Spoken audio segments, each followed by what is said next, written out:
And his first time here at the Autosport Awards, and a great pleasure to welcome you here, Alan. Just move along to this one. Thank you. There you go. As you look back at those pictures, I mean, what is the outstanding memory of 1980 and the wonderful time of that first World Championship? Oh, well, obviously winning the World Championship, but I've got to say, he was complaining about his hair getting grey. He's got a few years to go yet, I can tell you.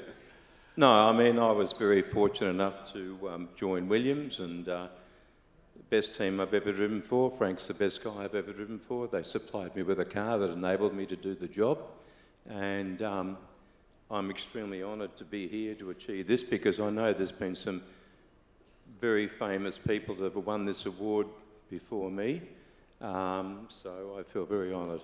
But a few of them were more deserving, because, I mean, this is always in danger, this little section of becoming the sort of section it was so much tougher in my day, or so much better in my day, and all that sort of thing.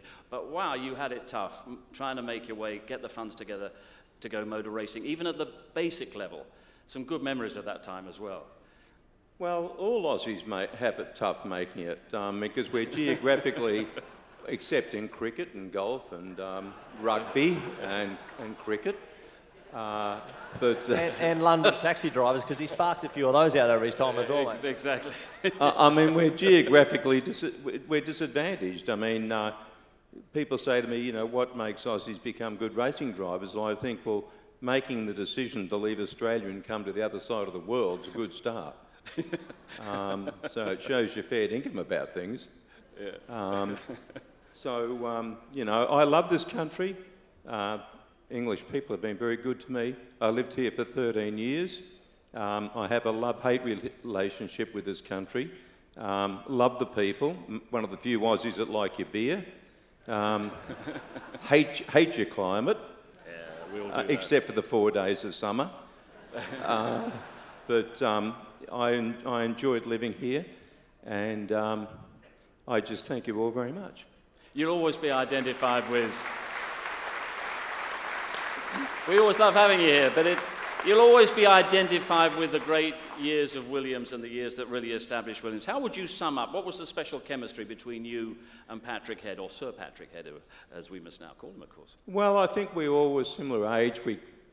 We all got together at a time where Williams was fledgling, and it came up, and we all shared the success, and we all got on extremely well. Frank's the best guy I ever drove for. Patrick Head was the best engineer of his day, and probably still is. If you look at the people that come through Williams now that have enjoyed success as engineers and designers, it's incredible. Yeah, and we're adding to that number hopefully tonight with the special award that was made tonight. You're still involved in modern Formula One, you're still out there as a steward, and you're still out there at the tracks. What impresses you about the modern Formula One driver? What disappoints you? And not much. With all due respect to Felipe and everything, I think you're all a bit precious.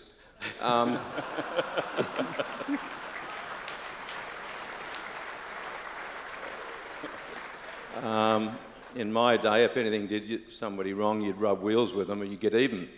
Now, you know, you bring your barrister to the steward's office and sort it out. Yeah, that is heading in the wrong direction. direction. I think that's quite boring. Yeah. Eddie Jordan made some points about there should be greater independence among the teams, and the privateers should get a stronger crack at things, and it needs that element, doesn't it? Always have. Even when I was racing, Jean-Marie Balestre, as I like to call him, Jean Mary, he used to call all the English teams garagistes. And he used to call the factory teams the elitists, you know, which was a load of bullshit, because the garagistes used to wipe their, with you know Garages. what. Yeah. Colin Chapman, Frank Williams, we beat the elitists. Yeah. You will hear a lot more reminiscences up in the bar in about half an hour's time. It is fantastic. And with every beer it'll get better too. Absolutely. Great to see you, Alan. Okay. And congrats. That is long overdue, that award. Mark, thank you very much indeed.